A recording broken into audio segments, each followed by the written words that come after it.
Okay, so it's welcome back to a recurring guest for this episode as we cross overseas to chat to the very well known broadcaster, speaker, and researcher, Max Igan. Max, welcome back, brother. Hi, Mark. Nice to be here, brother. It's always a pleasure to come and chat to you. It's been a long time. It sure has. And I think the last time you were on was actually alongside the late Ian Crane. It was on one of the 9/11 anniversaries. I had both of you on to talk about that. And I know you were friends with Ian and he had you on at many of his AV conferences. So it's a real shame to have lost him, but I feel his work here is done and it was time for him to go home, as we all will one day. And I'm sure he will have reaped pretty good karma from what he did with his life. He was an amazing guy, Ian Crane, and it was a huge loss when we lost him. I was actually supposed to speak at AV earlier this year or last year, and I had computer malfunctions and wasn't able to. I had internet malfunctions and wasn't able to. Having major computer malfunctions again at the moment.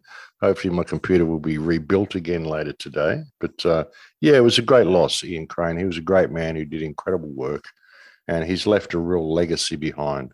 So yeah, all credit to him. Yeah, I'm having a few technical issues myself with equipment and cars and stuff like that. Life is very challenging these days.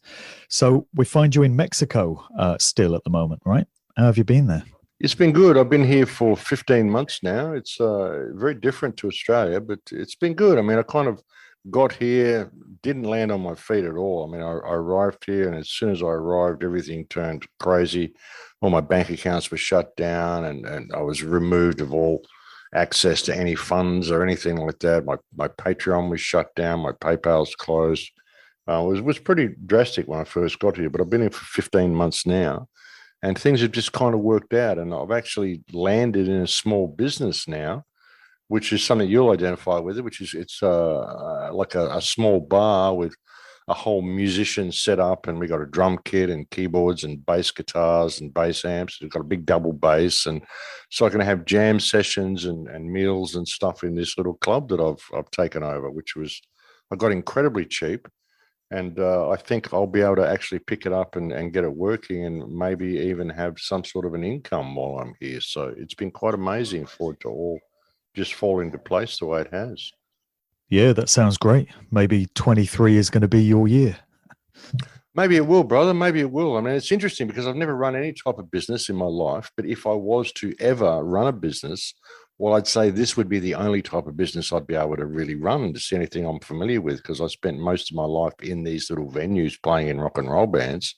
And now I've got one. So it's funny how the universe provides, you know? Yeah, it sure is. What part of Mexico are you in? Is that the Yucatan Peninsula? No, I'm in Acapulco, over the other side of the coast. So I'm on the Okay. near in Acapulco. I'm actually like 10 minutes walk from the venue, the Acapulco venue. I actually go to the venue to do my walk and talks every couple of times a week, you know.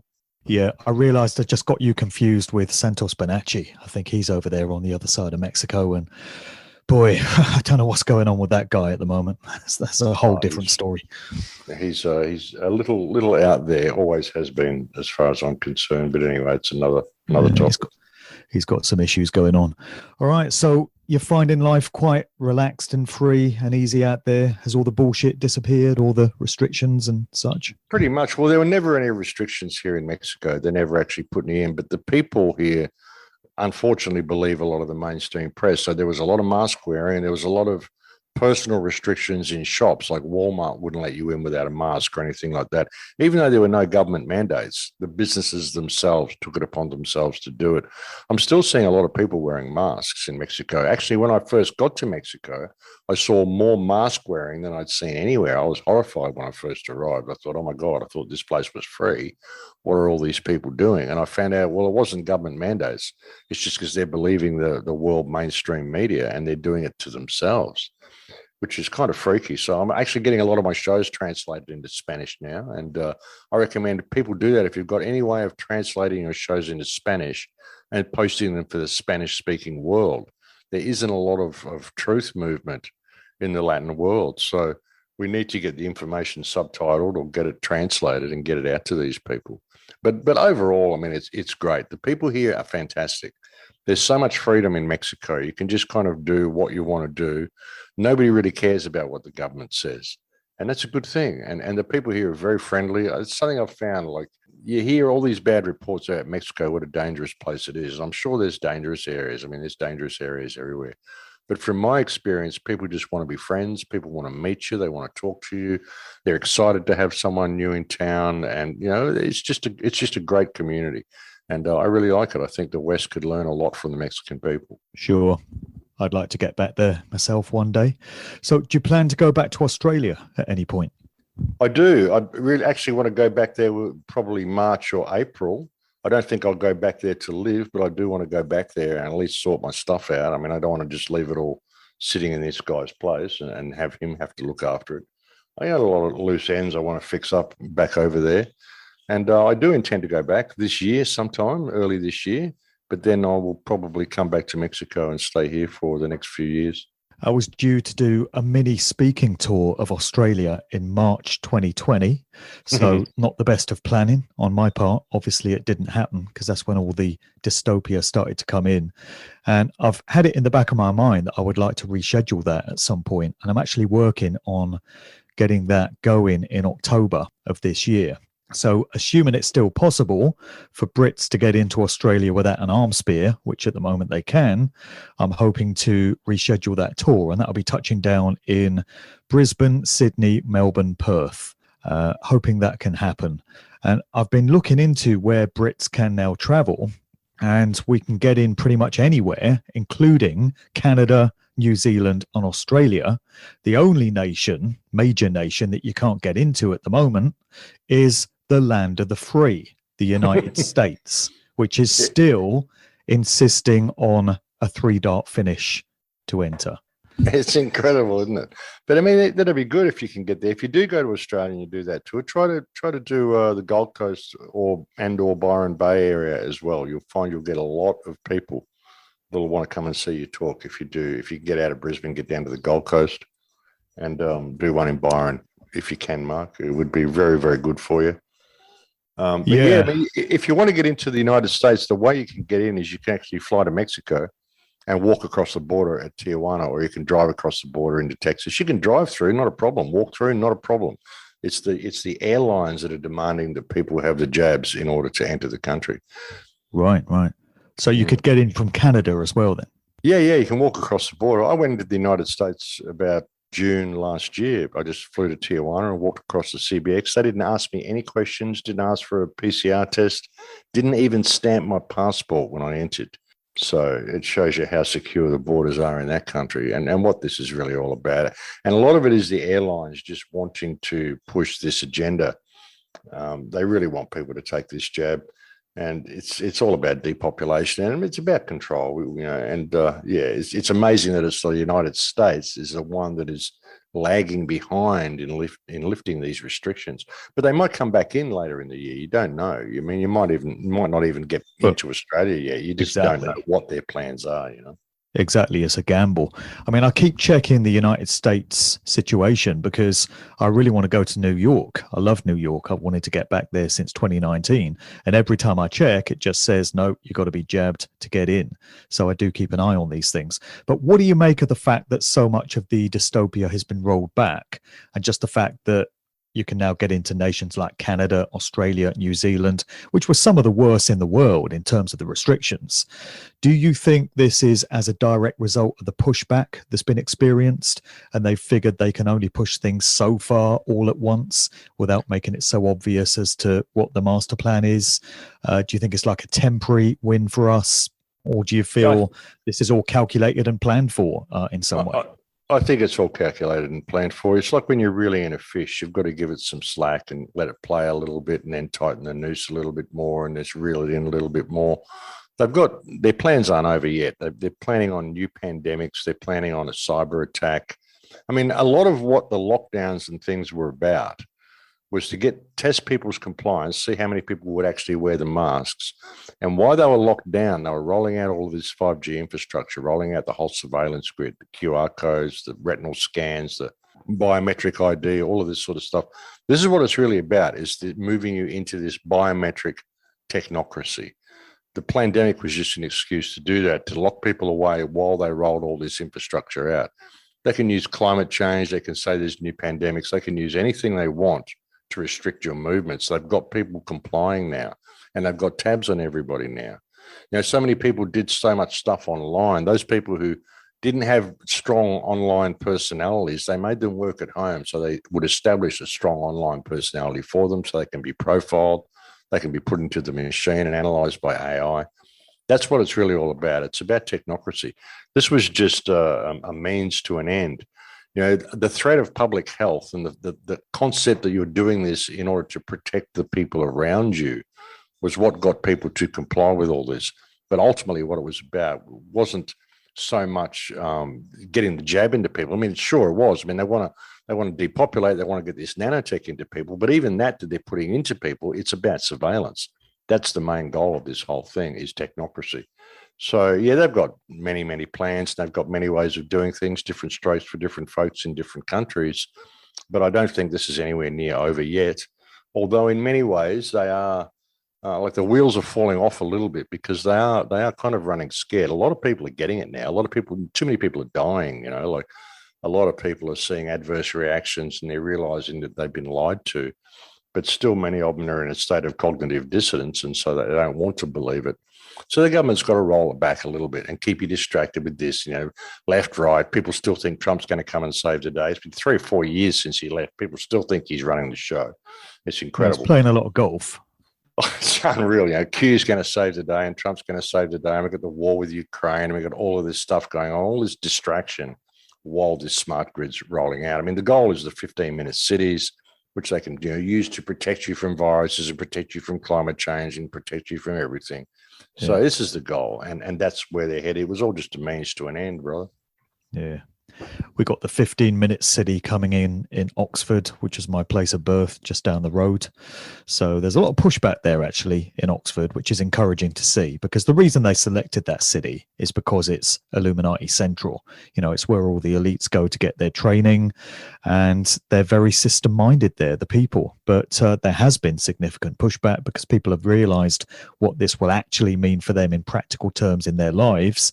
So there's a big event planned on the 18th of February, Freedom Rally and march and speeches, which I'll be involved in. So it's just good to see that there is some pushback there and people in Oxford are getting it, because if they get it off the ground there and it succeeds, then they'll roll it out everywhere. So it has to fail in Oxford. Yeah, well, it's good to see the pushback, and people need to really look at this pushback they're taking. They don't want to just protest and don't want to just sort of get out there and have their speeches. They've got to realize that these politicians have abdicated their privilege to govern. Everything they've done, like even if you believe the pandemic is real, the response to the pandemic and the amount of people that suffered, the businesses that have collapsed, and so much that has happened to the world in the last 3 years, that's your response to a virus. Well, you've abdicated your privilege to govern. You have no right to even be sitting in that building anymore. And that's what people need to understand. These parasites, these politicians, they can't offer any excuse. They're all invalid now just because of the last 3 years. And even the fact that they want to lock you down, lock you into a 15-minute city, and they're claiming it's for your protection and all this sort of crap. No, these people have got to be removed from office. They've got to be held to account. And they need to be called out as the criminals and parasites that they are. There's no good petitioning them. You need to express a loss of confidence in your politicians and demand that they step down immediately. That's what needs to happen right around the world. And hopefully that's the direction these protests will take. People will start expressing a loss of confidence. And these are political terms. If you say we have no confidence in this government's ability to govern, we have no confidence in any current sitting politician, therefore we are not able to morally or physically or intellectually participate in this political system while these people are in there, because we have no confidence in their ability to do the job. They need to be replaced. If we're going to have valid government, these people need to be replaced. That's the attitude people need to have.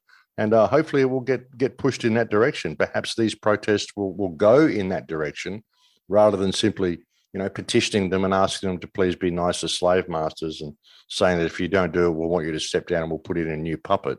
We want the entire government dissolved. We want an investigation into this. These people have abdicated any privilege they ever had to sit in those chairs. They've made a botch up of everything. That's even if you believe the pandemic. If you really want to get into it and you realize that it's a scam, then what these people have done is carried out genocide, mass murder. murdering people in nursing homes with midazolam, all the stuff they've done. I mean, it's all been fully exposed. It's just that people seem to be too scared to actually call a spade a spade. So that's what needs to happen, brother. Yeah, totally. It's got to be different this year, different to what happened in 21 and 22.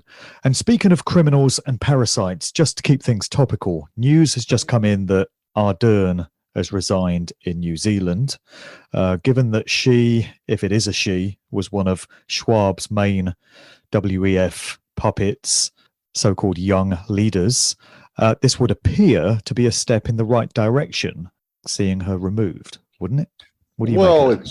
It's good to see her removed. I'm sure the people of New Zealand will be overjoyed. But by the same token, I mean, she just went over to overseas, I think the United States recently. She had a big meeting at BlackRock. I'd say that's where she's going to go. She'll probably go work for BlackRock. If you look at Jacinda Ardern's bank account and you look at her wage, she has made something like 4 or 5 times what her wage is in the bank in the last, while she's been sitting in office the last 5 years. Like, there's no way that she just collected all that money just from the paycheck of a prime minister. She's been paid exorbitant amounts of money to run this scam. And I think now she's leaving while the going's good. She knows the wheels are going to fall off, and she can't really do her job anymore because the people have no confidence in her ability to do so. She's proven to the world that she's a total criminal and a psychopath. And so she's just going to bow out and say, well, I'm stepping down because I don't feel I'm capable of really holding the reins anymore. It's been such a tough 5 years, everything that's happened. We still got her fingerprints all over the Christchurch shooting. There's so much stuff that this woman's got to deal with that we can get her forward down the track, and hopefully we will, that it makes perfect sense that she's going to back out now, just take the millions and millions and millions of dollars she's been paid and run off to BlackRock, and they'll put a new puppet in place.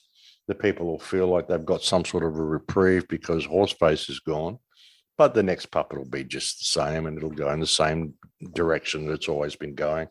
I suspect she's going to go over to BlackRock, and this has just been a calculated relocation for her. Yeah, she's talking about being burnt out and stressed from the job. I'm sure the people of New Zealand have felt pretty burnt out and stressed and traumatized by all the bloody tyrannical overreach of the past several years.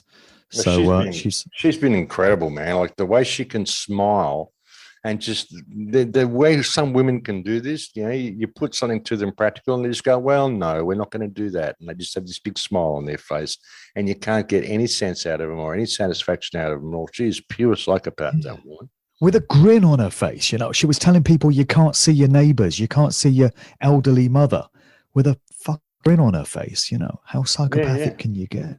Oh, yeah. When they're saying, oh, it sounds like a segregated society, she's going, yeah, well, that's what it is. Yes, that is what it is. You know, a big smile. Yeah, she is. She's total psychopath. So, I mean, she's going to go over to BlackRock and she's just going to do what she does, and she'll continue to do it. But I think a lot of these people, Mark, I mean, over the next few years, I think we're going to see a lot of people arcing up and calling these politicians out for what they've done. I don't think they're going to get away with what they're doing. Too many people are dying. It's affected too many people around the world. And eventually, I think people are going to arc up. The big problem we have is the media, of course. Even when people do arc up and they call things out, the media doesn't report it. The media just spins it in the wrong direction. So, yeah, I don't think any of them are going to make it through. I think we're going to end up holding them all to account. Well, that's my hope anyway.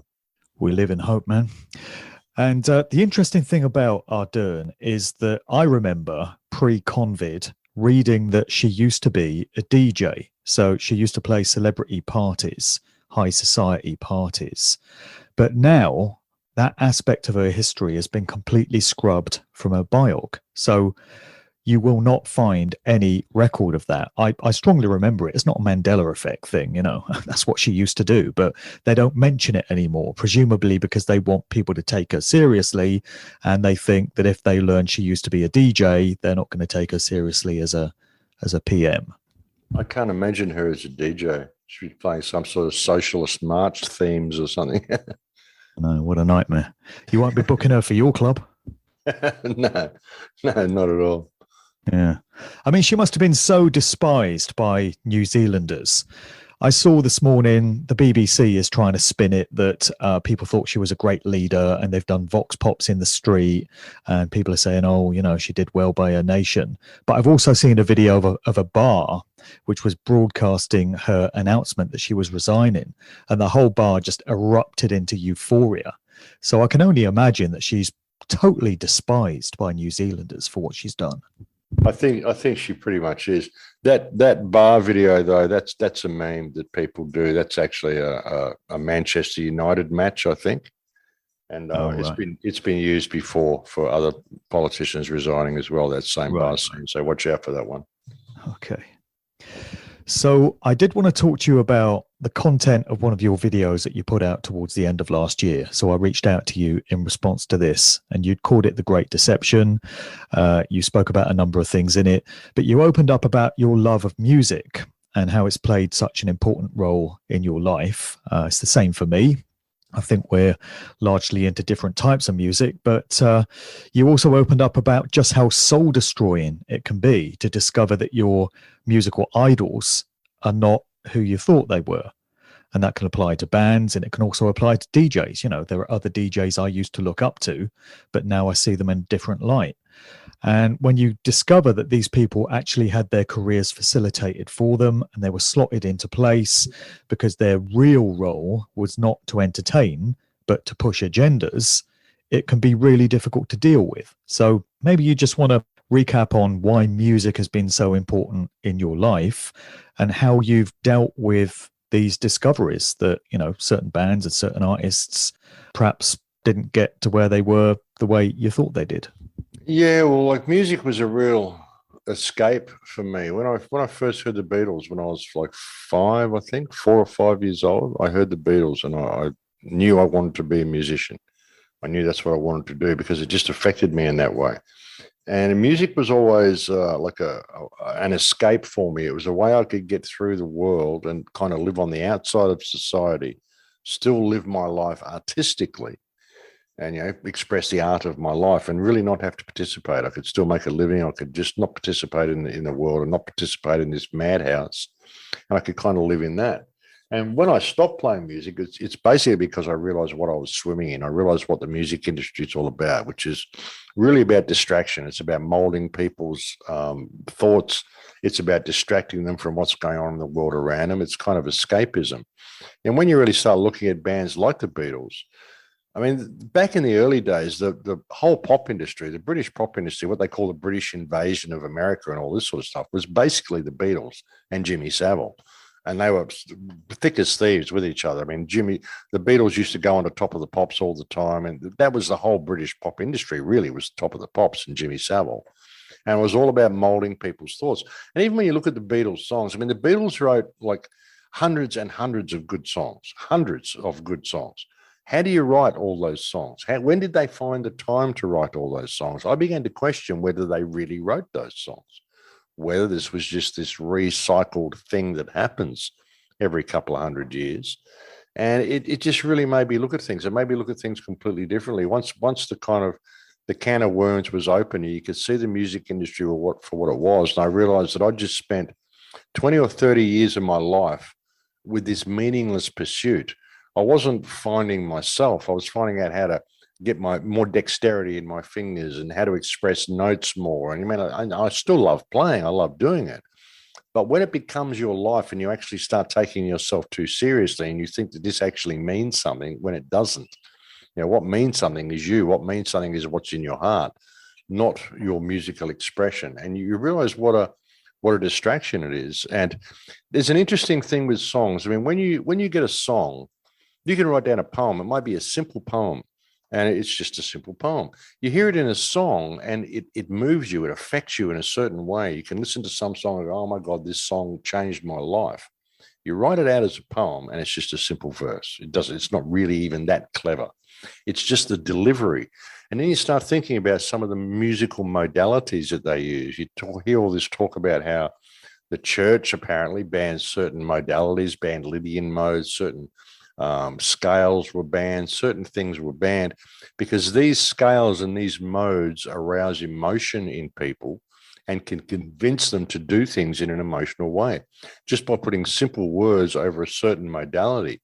The relationship that it sets up within you, it moves you. And I began to see the influence that this stuff has over people, the influence that music has over people. If people can be suicidal and go and listen to a song and kill themselves, they can be, music can really push people to this sort of stuff. And and you realize there's certain music that's tailored for this. There's music for depressed people. There's music for happy people. There's music for people who just don't want to give a shit. There's music for all these different things, which will inspire that emotion within you. And it's the modality. It's the phrasing. It's the tune that the vocalist sings over the chords that they play and the interaction that creates and what that does to you. It's quite amazing. It's kind of like a form of hypnotism, music, the modern music industry with the certain modalities they use.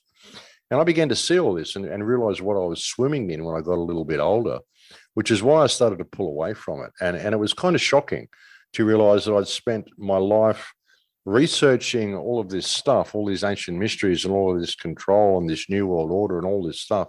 And here I was actually pushing that agenda on people by being in these bands I was in and playing the songs I was playing. And I couldn't see it at the time. I couldn't realize how much it was controlling me and how I was controlling others by pushing this agenda on them. And I was basically distracting them from their own lives, which is what the music industry is all about. You get whole generations that are distracted. This is why people like Bono from U2 gets a knighthood, because he managed to distract an entire generation of people who were collecting U2 albums and looking at the relationship with different bands. And I mean, I could tell you all the different guitar players out of the different bands, how these guys had left that band and they joined this band, and where the family tree was and how it all worked together and who was influencing who.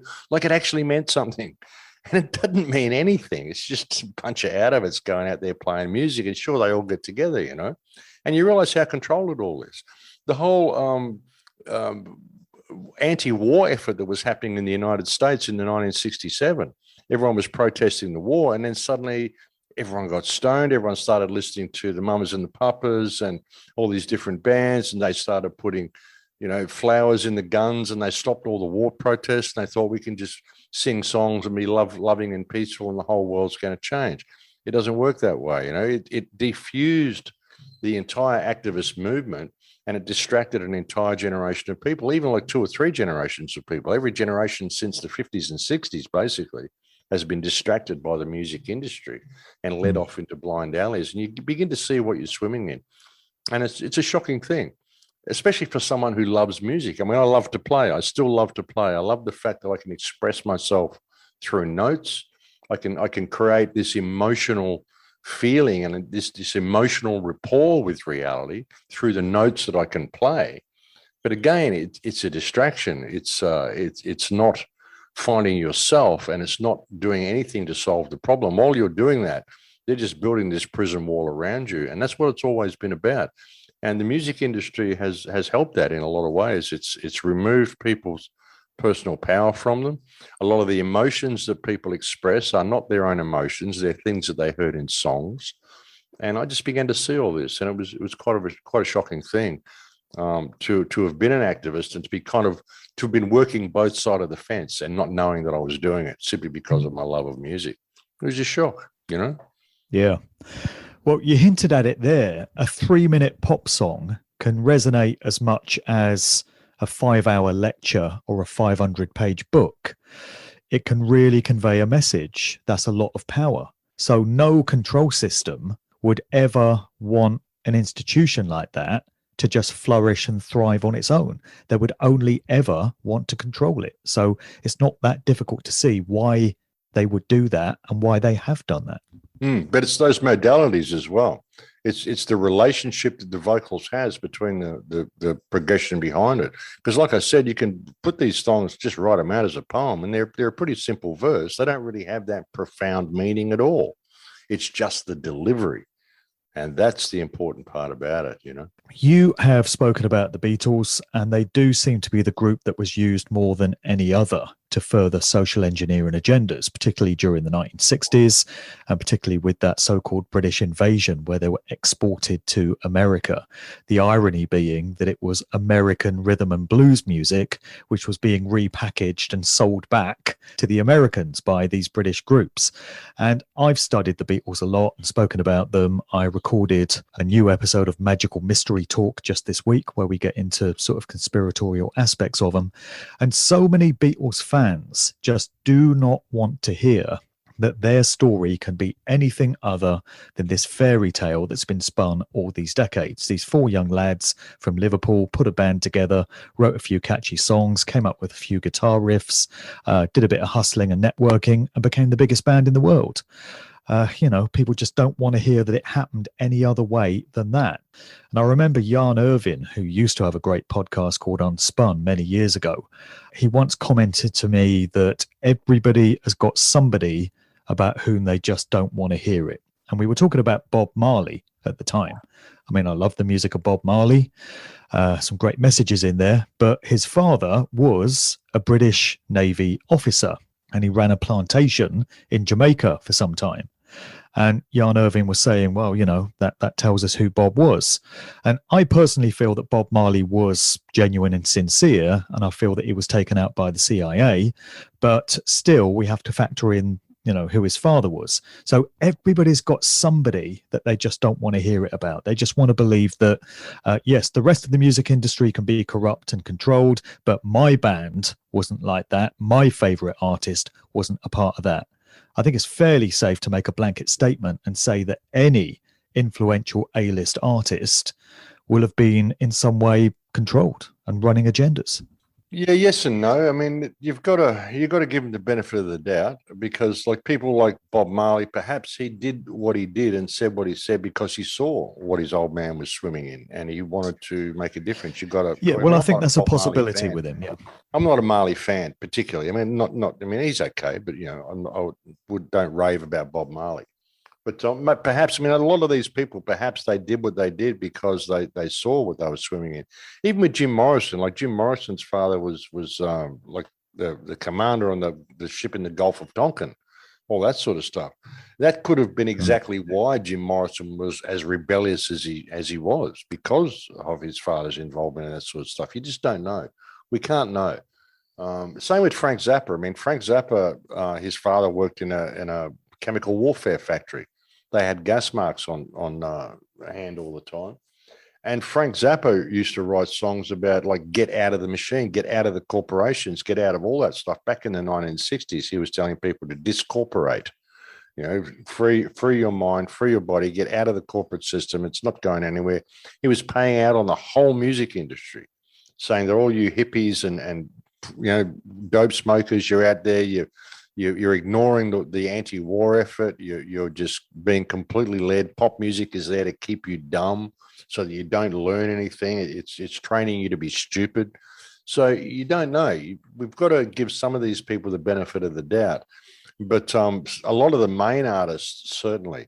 I mean, and with people like Frank Zappa and Bob Marley, and I mean, not the Doors really, but Bob Marley kind of struggled to get that attention out there. He didn't really become famous until Eric Clapton covered one of his songs. I Shot the Sheriff, and then people heard about Bob Marley. Frank Zappa had to actually create his own. He had to go and buy a record pressing machine and cut his own albums. And he used to advertise them in the back of Furry Freak Brothers comics because he knew who his audience would be. And he used to have to sell them himself because he couldn't get a record contract. So there's people like that, I think, that perhaps were trying to get a message out. And perhaps they believed in the industry the way I did as well. Because I look at it and I think, well, I was swimming in this industry for 20 or 30 years or more before I actually saw what I was swimming in and how controlled it was and what I was actually involved in simply by playing this music, by not digging gardens and being involved in the real world and hunting food and just being a real human being, thinking the music industry actually meant something and that musical talent actually counted for something in life and the spiritual path of emotional evolution or whatever. You think that when you're younger, you think it actually means something. Perhaps these people were that way, the way I was. Perhaps they were swimming in the industry and they didn't really know what they were swimming in. until it was too late. And then by that time, well, it's their livelihood, it's their income. So I got to give them the benefit of the doubt. But by the same token, bands like the Beatles, I don't know how you write that many songs, that many influential songs. I wonder whether they wrote all those songs. The whole British pop industry that came out of there. When you look at the British pop industry, I mean, you're thinking Tavistock and all this stuff. I don't have to tell you. You know where a lot of this evil comes from Britain. It does. It comes from the royal family. It comes from all of those royal lines that go way back to Egypt and all that sort of shit. So the belly of the beast. Yeah, the belly of the beast. It absolutely is. So that kind of came out around the world. But I can't help giving people the benefit of the doubt. I'm not going to say a blanket statement that everybody involved in the pop industry was evil and everybody was pushing a known agenda. I think there were some that were. I think bands like Crosby, Stills, Nash and Young and a lot of these bands who all gathered in Laurel Canyon and did that whole thing, even though Zappa had a house in Laurel Canyon. I mean, when you go to Laurel Canyon, it's a great place. And if you're going to have a house in LA, that'd be the best place to have one. So it's understandable why the hippies were all living there. But there were certain bands that were just telling people to put down all the war protests and put down all this stuff, just love and peace, smoke weed, drop acid, do all this stuff. People like Zappa and Marley were speaking out against that. I mean, Marley, sure, he smoked a lot of weed, but they were speaking out against a lot of that inactive attitude that the pop industry was pushing. I'm pretty sure the pop industry was put there to do all this, but I can't help having doubts about some people in there. And not because they're my favorites or anything, just because I kind of look at some of the things they said and I look at some of the difficulty they had in getting their message out to people. And like Frank Zappa would never get his stuff on the radio. Everyone said, don't listen to this guy. He's evil, debauched. You shouldn't listen to him. He's crazy. So, I think that there was some effort in there that people were trying to do it. But on the whole, the music industry is very controlled and very contrived. And it's been hugely responsible for distracting the world and leading us to where we are now. And it's still doing it.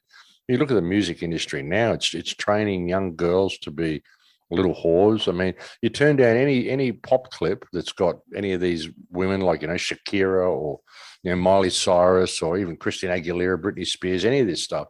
Looks you turn the sound down and look at it, it's soft porn. It's soft porn. It's a girl, scantily clad woman with 10 men around her. It's a group sex promotion, the whole thing. So that's what the pop industry is doing. It's destroying people's minds, and it's designed to do that. Yeah. I mean, my research kind of stops at around 1999, 2000, purely because I can't stand to look or listen to any music from the last 20 odd years. I just find it so toxic and so repulsive that I can't even research it. So I'm going to be doing a show in a few weeks with a guy who specializes in contemporary stuff. And he's going to talk about all the occult symbolism and all the agenda pushing and stuff, simply because he can bear to look at that stuff and I can't. So I think there's going to be some value to that show. Frank Zappa's log cabin in Laurel Canyon. I went there one time. It doesn't seem to have changed much in 50 odd years. And Frank died at, I think it was the age of 53 in the early 90s. So 52, 52. That probably tells us something.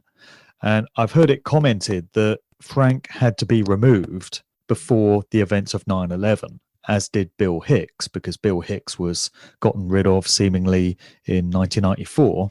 And people have said, well, you couldn't have had those two guys around when 9/11 went off because they would have had something to say about it and they would have been shouting from the rooftops, which is an interesting viewpoint. So we can only wonder what Frank Zappa would have said about that, and also what Frank would have said about Convid. I like to think he would have had a thing or two to say about it. I think he would have pulled it apart immediately. I really do. Frank Zappa kept me sane when I was a kid. Like when I found Frank Zappa's music when I was like 10 years old, I went, oh my God, someone else thinks like I do. Someone else can see how stupid the world actually is and how stupid all these people are. I was really surprised at some of the stuff he was able to say on his shows. And yeah, I absolutely think they got rid of him. I mean, there were people walking around with T-shirts saying Zappa for president. And he was actually thinking about running for Congress. He was actually thinking about getting into the system because he couldn't stand to see how the country was being run. So, I mean, I think you've got to give some people credit, some people the benefit of the doubt. But by the same token, I mean, like the pop industry itself and what you've just said, I mean, the last 20 years has been out of control, like just full occult symbolism, just out of control stuff in your face, so in your face that it's ridiculous. And it's molding the minds of the children. And degrading morals, debasing culture. That's what it's all about. Absolutely. That's what it's always been about. It's like, and more so since the 9/11 attacks in the last 22 years. It's been absolutely incredible how far it's been taken. And it's reaching younger and younger audiences all the time as well. And it's led all to this transgenderization of children and all the shit they're doing now. You know, a lot of this it's promoted by the pop industry. So freaky stuff. It's freaky, isn't it? Like, and you were a DJ as well. Like, it's isn't it sobering when you find out exactly what you've been swimming in all these years? It really is. You're saying that about those bands that you were a part of. And I can think back now to music that I used to play in the 90s on the radio and in clubs. And it was primarily rap and hip hop and R&B. So I was promoting artists like Jay-Z and Beyonce and Dr. Dre and Snoop Dogg and Wu-Tang Clan. And now I can so clearly see what those agendas were. You know, Puff Daddy, Biggie Smalls. It was glorifying material lifestyles. It was glorifying partying and being up in the club and popping champagne and stuff. Like that's the only thing that matters in life. It was glorifying criminal lifestyles through gangster rap, you know, talking about slinging crack and toting guns and doing drive-by shootings and all of this. And then with the R&B that was aimed at the girls, all these singers were like laying into men and saying men are useless, they're no good. If they can't buy you nice things and put a ring on your finger, then ditch them, girl, you know, go find yourself a new man. And I can see now that it was all social engineering. But at the time, I thought it was great. You know, it's all about partying and being in the club. And I was caught up in that whole thing. And it's not until you mature and you get a bit sort of higher minded and do some research that you can break the mind control spell and see what it was you were a part of. And it's so clear when you can, and you wonder how you ever fell for it. Exactly. So that's when you consider that and you think, well, you know, we can't really just put out a blanket statement and say all these musicians were evil. They're all part of the agenda, because we had that same thing. We did it ourselves. We were in there. And imagine if you were actually a musician in there and someone liked what you were playing and you got a little bit of fame and fortune, and that you let that go to your head a little bit and you started believing your own press and start thinking that you're actually a bit of a rock star and you should dress in these sort of cool clothes and you're getting all this attention, you're getting all this money. It's very difficult to pull yourself away from that and step on the outside of it and actually look at what you're swimming in. You know, you got to get to a certain age before it hits you and you just go, oh my God, what have I been doing? It's actually not about any of this. So you can imagine some of the people that are actually in the industry, like Frank Zappa or even like Justin Bieber or whatever. I mean, who knows? I mean, some of these people may even wake up at some stage. But people that get to that level and they just suddenly go, oh my God. I mean, there was a few years ago, the guy from Creed, I can't remember his name, but the singer out of Creed actually contacted me and said because he had some breakdown. He gave a whole bunch of money away, gave art pieces away. And he actually called me. He contacted me through my website because I had a project going called Full Circle Project. And he'd just put out a song called Full Circle. And he's a Christian. He thought, well, God was talking to them and he needs to contact me. And he contacted me and said he wants to do it. He understands what the government's doing, how they're using the pop industry. And he said, I've got the money to do it. Let's get these guys, you know. And then suddenly he got picked up and taken to the green bin, and his wife looked after him and turned him back into a normal person and brought him home, you know. So you've got to wonder how many people go through this. They believe their own press, and then suddenly they have these moments of clarity. And they've got minders there to look after them and bring them back. And so we can't be too judgmental of a lot of these people. They just get caught up in the thrill of the moment. They get caught up in the industry that they're in, and they can't see what they're swimming in. And it's a shocking moment. I'm sure it was a shocking moment for you when you really realized what you were doing. I mean, all the stuff you're speaking out against, you're actually promoting that agenda. And you're promoting this whole new world order takeover by simply going out there and playing songs to people. And I was doing the same thing, you know, and we can't see it. So you've got to. That's why you've got to be careful of making blanket statements and saying, well, all these people that are noteworthy, all these people that have been really successful are all part of the agenda. Sure, some of them definitely are. But a lot of the smaller ones, or like the B group or whatever, and I would consider like Frank Zappa and these people to be part of the B group. I mean, you've got the mega stars like Madonna and Miley Cyrus, and they're definitely part of this agenda. But there's other artists, I think, that are just kind of the struggling musician, the torture artist effect, that never really quite make it, that can see. Yeah. There's even people like Todd Rundgren who never really quite made it. Incredibly talented man, influential on so many other musicians. A lot of his songs are very, very enlightened, very spiritually aware stuff that's speaking out against the government, stuff that's telling us if we don't rise, then we will fall because the government is taking over the world and we need to stop it. But these will never get to that point of superstardom, because if they ever let them get to that point, well, they might influence people the way the system doesn't want them to. But by the same token, they've got to have these people in there so that it becomes too confusing.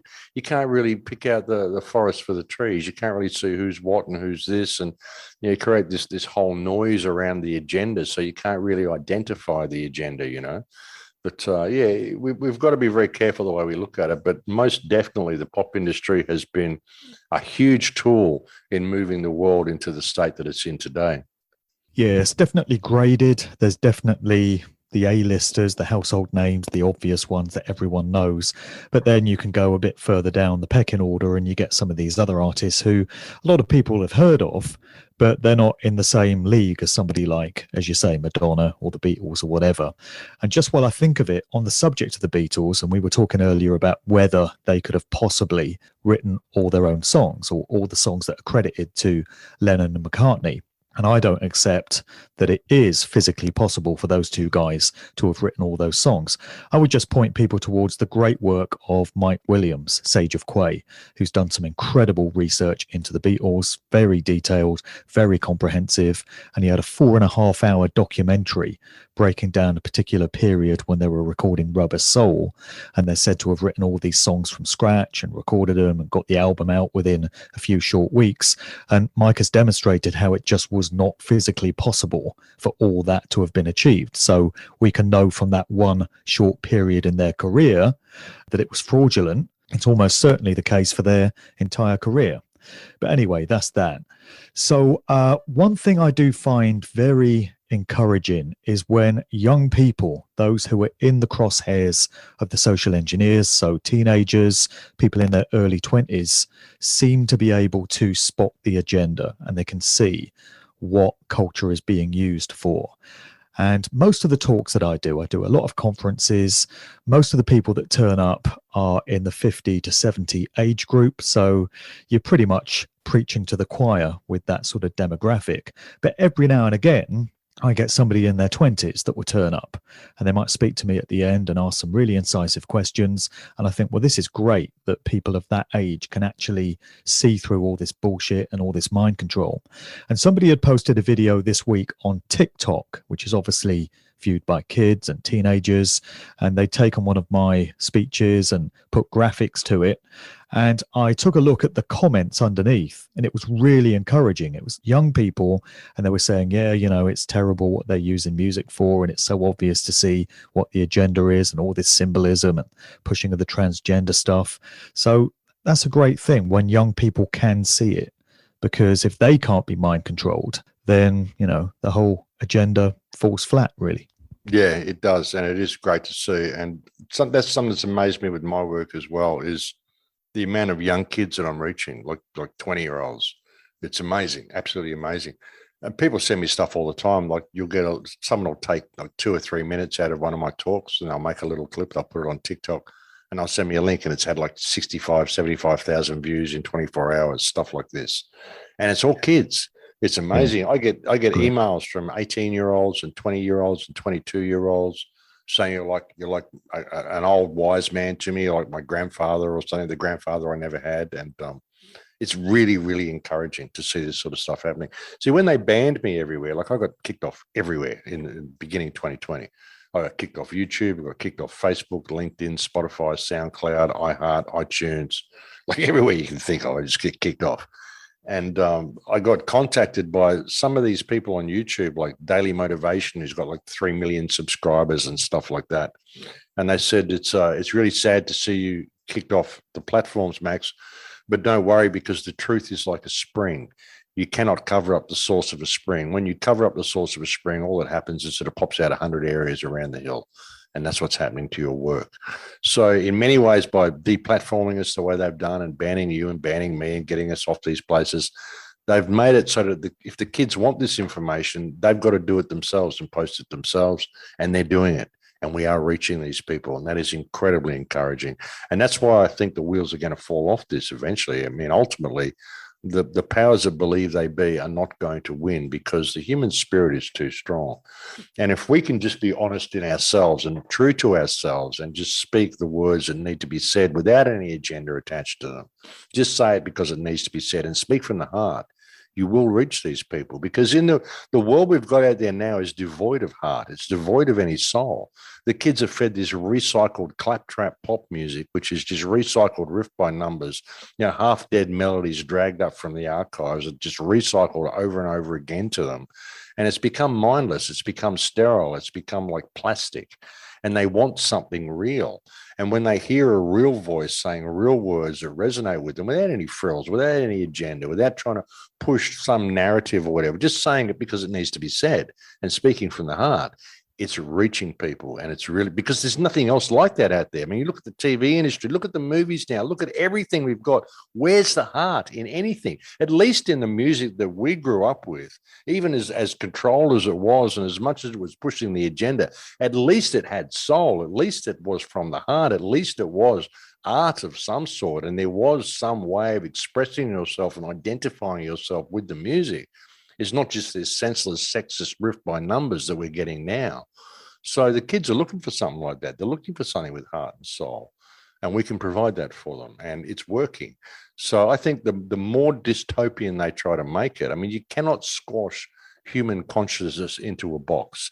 It's like a jack-in-the-box. Eventually, it's just going to explode out of the box, and you're not going to be able to contain it. And when it realizes just how much it's been controlled, woe betide the people who are pulling the shots here, because I think the world is coming for them. They're not going to succeed in what they're doing, Mark. They're going to try very, very hard. They're going to have a certain amount of success. They're going to kill off a lot of people. They're going to get to a certain point, but eventually the human spirit is going to break free of all this, because you cannot control a soul the way they are trying to do and think that you're going to have any success. It's just not going to work. We're too powerful. And I think it has to be this way. I think the more dystopian they make it, this is what is going to wake people up. I mean, we've got to a certain point in life where humankind's reached a certain level of spiritual bankruptcy that this had to happen. And now they're trying to squash it all down, and they're doing it because they're scared. They're scared that so many people are waking up. And so they've got to push as hard as they can and put the fear of everything into people. Fear of police, fear of this, fear of jail, fear of viruses, fear of everything. The fear of what the government will do to you if you think outside the box, ultimately, is what it's all about. And it's causing kids to arc up. And I think we're going to make a difference, brother. We are. And I think that it's a great honor to even be here out on the front line and to be saying things that people want to hear and saying things that people are listening to. I think this is one of the most important times in history. And I think a lot of us, like yourself and myself and a lot of other people, very likely even volunteered to come here to do this, to hold the line, to get humanity through. And I think we will make it through, brother. Absolutely. Well, I want to come back to that, the sort of spiritual component to this. But you've spoken of parenthood before and how having a son keeps you motivated and on the path that you're currently on. And that's a major driving factor for me too. I've got 2 daughters, and they're right at the age now where they're rife for manipulation by the social engineers through popular culture. So obviously I do my best to keep them away from those toxic influences. But I can totally empathize with those people I've met who say they've chosen not to have kids because they don't want to bring new life into this shitty world. They say it's a terrible place. Why would you want to bring a child into it? But actually, that attitude does play right into the hands of the eugenicist psychos, because they want major population reduction. So if they can make large numbers of people feel that this world is so shitty that they don't want to bring kids into it, that's actually helping them in their goal of Mm. reducing the population. Well, it is. I mean, you might think it's too horrible for kids, but I mean, this human experience, this world that we're in is the human experience. And without children, it doesn't go forward. It will never go forward. You'll never find a way out of this without bringing new blood into the system and new consciousness into the system. All you've got to do is look at Palestine. They have so many children in Palestine. They just have babies all the time, because if they didn't have babies all the time, Palestine would be gone by now.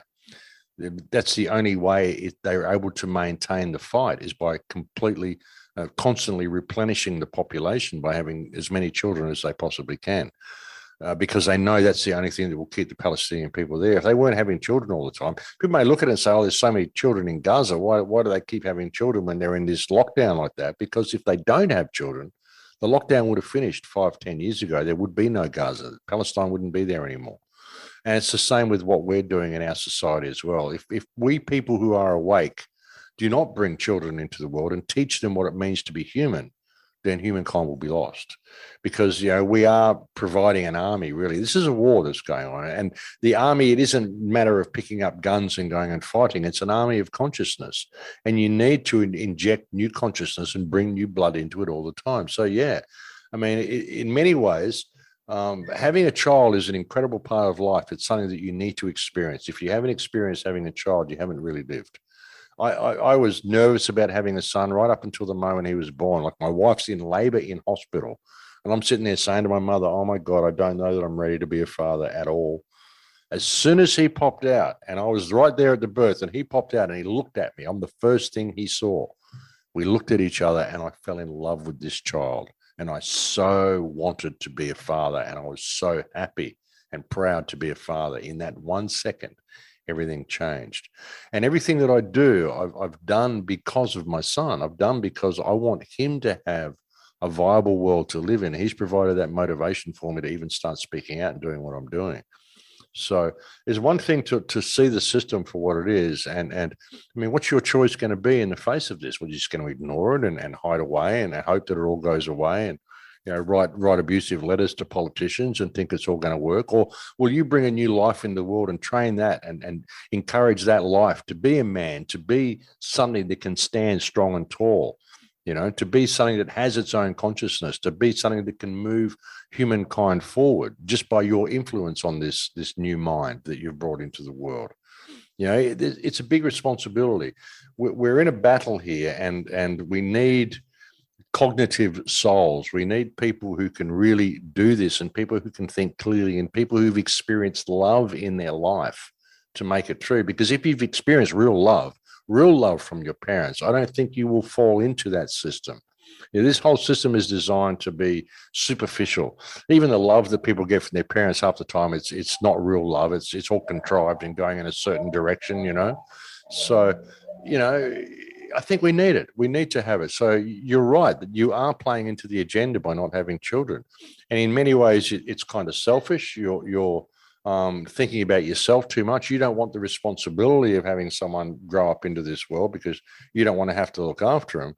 But by the same token, the world needs that person to come into the world. The world needs this new blood. It needs this new life. The human spirit needs this new life.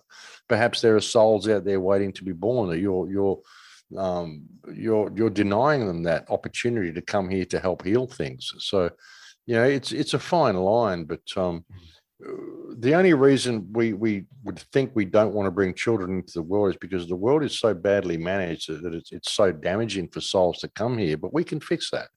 We can fix that if we've got enough souls here to pick up the fight and continue forward. So, it's a fine line, brother. It depends on how you look at it. But I think people should be having children. I think it's an incredible part of being a human being to have a child. It's ultimately what you came here to do, to procreate and to continue the line and to learn. And we go through these periods of life. I've got so much I can teach children now, so much. If there is no new blood coming into the world, then what's the point of me even speaking out and doing the stuff that I'm doing? Or just speaking to the choir, speaking to people my own age who already formed their own opinions, and half of them won't listen anyway. Some of them might, but some of them won't, Well, we can influence these new minds into creating something really, really positive just by encouraging them to express themselves to the fullest of their potential. So why would you want to deny that to another soul, you know? And this world is only as shitty as it is because humanity's been asleep at the wheel. Not us individually, but previous generations. Humanity generally, the species generally, has allowed evil and tyranny to run amok because it didn't heed the warning signs early enough and take steps to put it down. And it's a collective effort. You know, no one individual can solve the problems we've got. We have to get our heads and minds and souls together and collectively come up with the solutions. And we need as many on board in that process as we can get. So you also mentioned in your video the concept of NPCs, which is something I've touched on in my videos as well. So if we get spiritual and metaphysical about this, and you touched on it a short while ago, there's a theory that these so-called normies are here to facilitate the life lessons and the experiences for the small number in each generation that are on journeys of truth discernment and self-discovery. It seems that in each generation, there's just a small proportion of the population who are on these kind of journeys, and everyone else do seem to be sort of backdrop people. They fall for all the mind control and all the trickery, and we've seen this the last 2 or 3 years, the amount of people that have just blindly gone along with these insane dictates. These are what people would refer to as NPCs. Maybe you just want to touch on that whole dynamic a bit and some of your thoughts on that, what these people are here for. Well, it's crazy. It's almost like the corn flour in the stew, just to thicken things up, you know. I mean, I often speculate that a lot of what we're seeing here is a soul harvest. This whole smart grid that comes online, every time you comply with one of these wishes of the pandemic, you know, put your mask on, do all this stuff, you give away a little bit more of your soul. You're giving away a little bit more, a little bit more, a little bit more. And eventually you don't have any soul left. Eventually you'll just take the jab, you'll take their virtual reality, you'll go into the mainframe. And I wonder whether they've done this before. And a lot of these consciousnesses that we see here are kept alive within a virtual reality, kept alive on a circuit board or something like that, kept alive just simply as a frequency. And whether they're simply just consciousness inhabiting avatars and they're not actually even real humans. You know, I can't help wondering if that's the way it is, because some people, I mean, you can put 2 people in a room or 3 people in a room, you can show them the truth, and one guy will get it and the other guy will think he'll look like he gets it, but then 5 minutes later he's back doing exactly what he was doing. They get it, but it just goes in one ear and out the other. They can't retain the information. It doesn't mean anything to them. And I can't figure out how come people could see this and it doesn't change their lives. So perhaps they weren't actually here to begin with. Perhaps they're already in the mainframe. Perhaps they're just being fed thoughts. Perhaps there's some sort of a people farm situation going on whereby by all of this breeding and stuff that happens, real souls are born in amongst it, and that's who they're after, like us, the real people who can think. I mean, when I look at my parents, my father was an NPC. My mother was pretty much an NPC as well. So how come I think the way I do? And my sisters, they were pretty much like locked into the matrix for years and years, and then they woke up from listening to my radio shows. And now they've totally got their shit together. But I don't know whether it's the drugs, whether it's the programming, or whether there's certain frequencies that are born and whether consciousness souls come into only certain frequencies and only certain vessels. I don't know. It's a weird thing. But I think we are the ones that they're looking for. I think that's why they created the truth movement, so they could find out where all the real people are.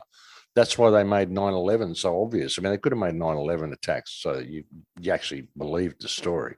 It was so obvious that it wasn't 2 planes bringing down 3 buildings, and it wasn't 19 Arabs with plastic box cutters that did it. I mean, it's so obvious that it was a setup. Why did they do that? I think it was a fishing exercise looking for all the real souls. That's why they call it the World Wide Web. That's why they call it the internet. What do you do with the net? What do you do with the web? You catch things. What they're looking for are the real thinking people, the real souls. They can take them to what I refer to as the well of souls. I've been hearing a lot about this lately. Apparently, like, this whole system needs a certain amount of cognitive souls in order to give it energy to create this thing they want to create, whether you want to call it Lucifer or whatever. But apparently this happens on a regular basis. And I just wonder whether we're in cycles and whether half of the people that are here or 3/4 of the people that are here aren't actually people. They're just frequencies in a living on a mainframe or on a board, put into avatars. They think they're living a life, but they're not. How much of it is simply a projection? So, yeah, it's an interesting question, Mark. It's a really interesting question. I mean, it's something you can debate on for hours and hours and still not really have a clear answer to. But I certainly don't think that all of the people here are actual people. I think there's something a lot deeper going on. And I think the focus, what they're after, what they're looking for are the real people, which is why they create the truth movement, why they create the internet. And then they gradually kick us off all these main platforms and move us over into these echo chambers like we're in now, just gradually refining and corralling all of these real souls. And I think that is the goal, to find us. There's another aspect to that, which is if they're slowly ridding the world of NPCs through this arms spear agenda, they're dropping like flies now this early on. So who knows what it's like in 5 to 10 years. But all they're going to be left with at the end of that process are the likes of us who knew better than to fall for their tricks. So I don't know what the thinking is there, because if the plan is that however many of humanity are left at the end of it are going to bow down and serve the elites, then they've severely underestimated, the motivations of the likes of us, because we would never do that. We're never going to serve them. We're never going to be a slave class for the so-called elites. So if we're the only ones that are going to be left alive, what's the thinking there? Well, the thing is that a lot of the people that are going to be left alive don't have the life skills to actually know how to live. Most of the people that are going to be left alive, even if they're good thinking people, they're truckatarians. They live off the food trucks. They don't have any life skills anymore. If you get these people and you remove all food from them, remove all infrastructure from them, you're going to experience a real suffering from people who really feel deeply, who are going to be trapped and lost and have no food and be left to starve and have a terrible, terrible time. And that will give you the emotional energy that you want. I mean, this dark energy they like to harvest from people. You would need real souls to get that from. So there's a possibility of that as well. I mean, I've often speculated what you've just said. I mean, they're getting rid of all the dumb people, getting rid of all the stupid people. There's just going to be us left, and it's going to be great. But at the same time, they're breaking down all the food chain. This is why I've been telling people the most important thing you can do is get in touch with your life skills. You've got to be able to walk into the forest with a knife and a piece of rope and know how to survive, because we could do that 100 years ago, but we don't know how to do that now. And if you've got real thinking people, real live living people, real conscious people who are just completely cut out of everything that they know and love, you're going to see an amazing amount of suffering in these people when it really sinks into them what the world's become. And the fact that they could have stopped it, but they didn't do anything about it. So it could be some sort of a cruel joke in that way as well. Personally, I don't think they're going to succeed. Like I said, I think we're going to get through this. I think we place too much emphasis on restoring the system for what we think it is and what we think it should be. We think that what we had was normal when it wasn't. So we've got to see this as being an opportunity for freedom, an opportunity for a golden age. But by the same token, the only way we're going to be able to do that is by getting back in touch with our life skills. If they manage to destroy all the NPCs and all the workers and all the factory workers and all this stuff out there, and people that are left are still living off the food trucks and still living within the system because they think the system is real, then it's going to be an incredible amount of suffering. So that's another way to look at it. And perhaps that is their goal, to create that level of suffering because they thrive on that. And what we've got to do is see this as an opportunity to step away from the whole thing and get back in touch with what it means to be human. Yeah. I mean, I just wonder how much longer they're going to be able to keep a lid on the truth about the killer arm spears, because the wheels are falling off now so obviously. And there'll be many who claim that everything that happens is calculated. So when the wheels appear to be falling off, some will say, oh, they factored this in and it's all part of their plan. But I don't think it all can be. I don't think they're that powerful. I don't think they're that clever. I think, they can't have prepared for all eventualities. And I'm seeing a lot of evidence that things aren't going their way. Me too. So too many people think everything's a conspiracy and everything's controlled. Think about your own mind. You're not controlled. You're not a conspiracy. You're not part of the agenda. You just do what needs to be done when it needs to be done because that's the way you think. And there's a lot of minds out there that do that. So you can't think everything is controlled. Anybody who gets to any prominence is controlled opposition and all this sort of crap.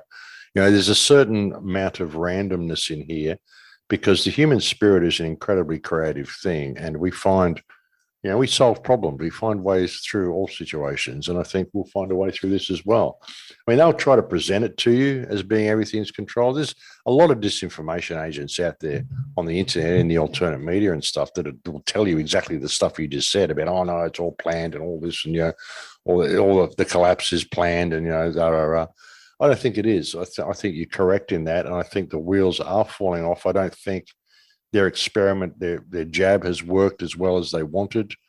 I think too many people have lost their fear of the media, lost their fear of the system. The amount of voices speaking up now. I mean, how many new voices have we seen in the truth movement in the last 3 years? Housewives and all sorts of shit. And people say, oh, these pop-up truthers, they're all controlled opposition. Well, no, I don't think so. I don't think so. I think they can't all be. It's impossible. They can't all be. No. I mean, even people that have woken up themselves and are having a reaction and speaking out to their friends about it because they can see it now when they never could, they'll say, oh, these pop-up truthers. No, you're doing it, so why wouldn't they be doing it? They've just got a little bit more motivation. They're getting up on the internet and they're giving themselves a little backdrop and a microphone and presenting themselves as a reporter, and they're doing it. Well, us OGs popped up at some point, didn't we? Yeah. They can't control this, Mark. They can't control it. The human spirit is too strong, and we will prevail in this whole experiment that they're doing. They're not going to win.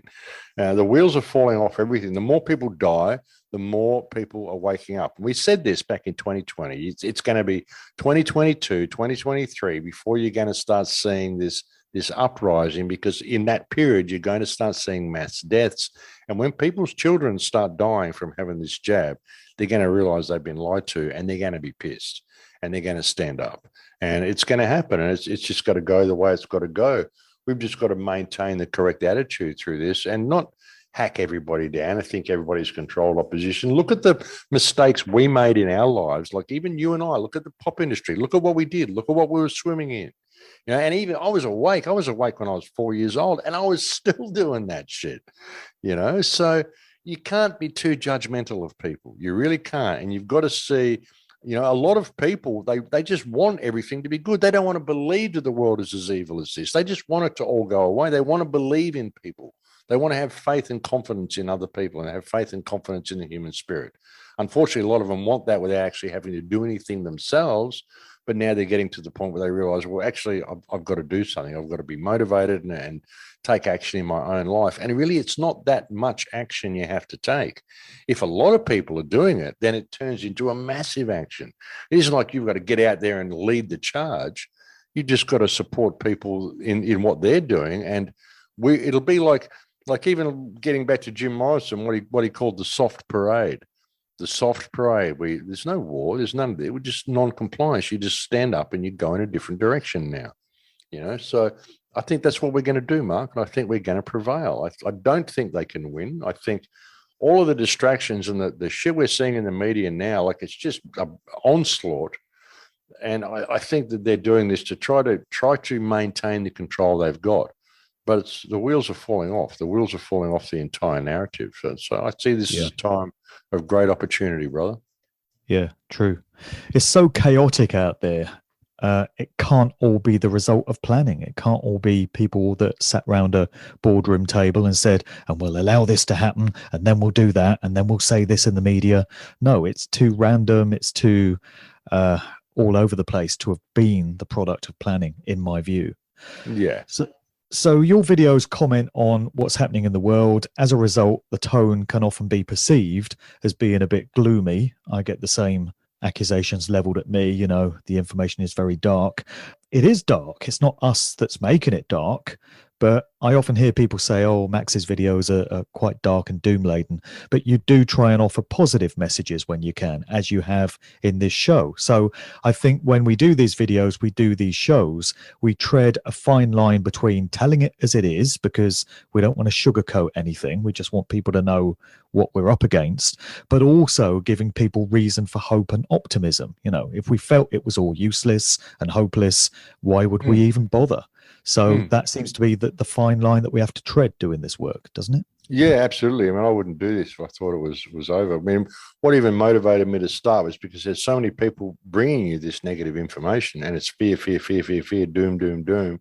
All this bad stuff's happening. Watch out, watch out, watch out.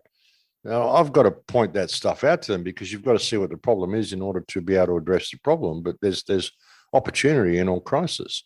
It's how you look at it. There's too many people saying you need to be in fear of this, and I'm saying no, you need to be aware of this, because when you're aware of it, you can see the way out. You can see how to stop complying with it, and how to not go along with it, and how to not support this agenda. But you've got to be aware of what the agenda is. This is their plan. This is what they want to do to you. And they're going to do this, they're going to do this, they're going to do this, and they're going to do this.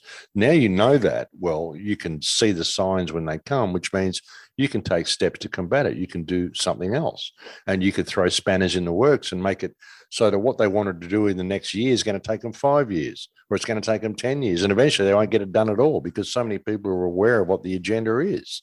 So, I mean, you can't sugarcoat things. People have to understand we're in a war here. We're in a state of clear and present danger.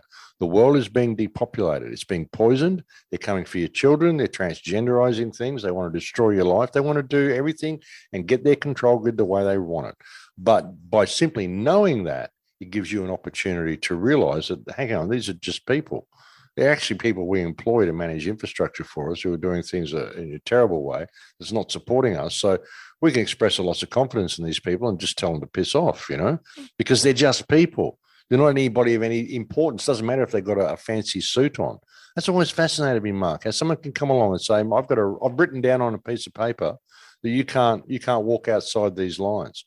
I'm wearing a fancy suit, and this other guy in a fancy suit, he put a rubber stamp on the piece of paper. So now you've got to perceive this as being real, and it's law, and you can't do it. And we go, oh, okay, yes, sir, no, sir, 3 bags full, sir. It's ridiculous. It's a spell. It's a grimoire. This guy's written a grimoire. He's performed a magic spell on you, and you're going along with it. What for, you know? So you got to sort of point. And you only believe it because he's in a suit. If the same guy was in a T-shirt and jeans, you wouldn't take him seriously. It's incredible. When you really step back and look at it, it's incredible, Mark.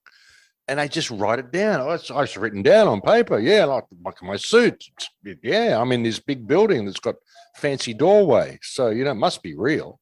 No, it isn't. None of it's real. So it's an opportunity for us to point this out, Mark. And I think when people see the pure ridiculousness of it, it will change things. It will turn the tide. So, I mean, that's why I do what I do. You've got to point out the negative stuff so people can see it. Otherwise, if you don't know what the problem is, how can you ever heal the problem? How can you ever stand against it? You know, if you don't know there's rain coming, you're going to go outside, you're not going to have a raincoat on.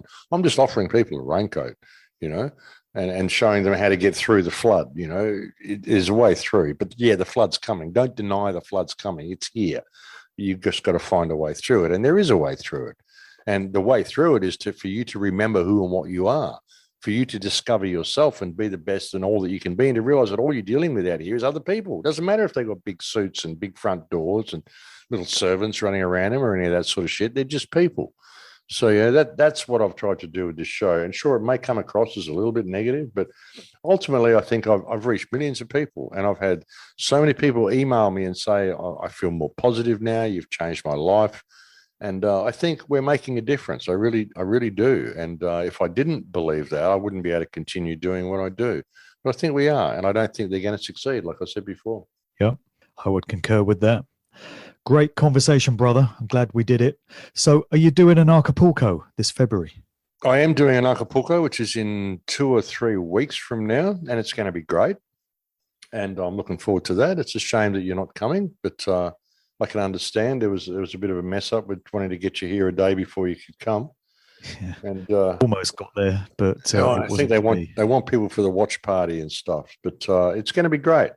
And I'm living like only 10 minutes from the venue, so and I've got this little venue here now, so I'm really looking forward to it, Mark. It's going to be a good event, And who knows how long I'll be in Mexico. I plan on going back to Australia within the next few months, like probably March or April. I plan on going back there for at least a month and then probably coming back to Mexico. But Sure. yeah, I'm looking forward to it. It's going to be great. And I'll think I'll be here for a while. I'll keep going till the wheels fall off, mate. You'll never shut me up. Indeed. And what about your videos and your podcasts and stuff? Where do they reside online these days? Well, you can go to my website, thecrowhouse.com, and you'll find me at BitChute and on Odyssey. I've been kicked off pretty well everywhere else. I'm actually back on Twitter. I don't know why. Perhaps they're data mining or something. But you'll find me on BitChute and Odyssey and on Gab and places like that. But I'm not on any social media. If you get any friend requests from me on Facebook or anything like that, it's not me. This is happening to people a lot. There are people getting friend requests and on Telegram. You'll find me on Telegram as well. You can go to the Crow House Official on Telegram. But if you just go to my website, thecrowhouse.com, it's an old HTML website. It looks terrible on a smartphone. You can thank me later. I've just kept it old and clunky and HTML. I don't want WordPress. I don't want a smartphone looking website. But if you go into the homepage, just go to thecrowhouse.com, click the face to enter. You'll see a bunch of links at the top of the homepage of all the places that you'll find me. That's really the best place to look, is thecrowhouse.com. And I'm on my third YouTube channel now. I can't work out what's happening. So I had my first two deleted, started a third one. I started putting little teasers and snippets of videos on. And eventually I reached a point where I thought, fuck it, I'm just going to put everything up on there and see what happens. So I've been putting full shows on there and I've not had any strikes yet. So I hope I've not just jinxed it by saying that, but well, they seem to be. You've just interviewed me, Mark. If you put that on YouTube, I think you'll probably get a strike. It happens to everybody who interviews me and puts me on YouTube.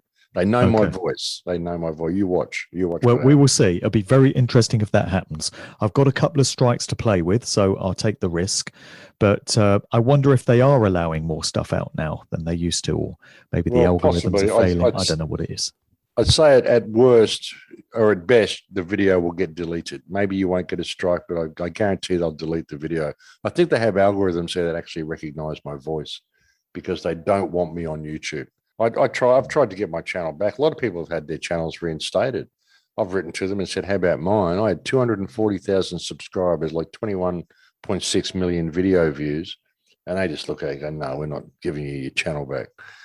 So who knows? But I mean, I know some people put little snippets of stuff up there, but they always put music beneath my voice.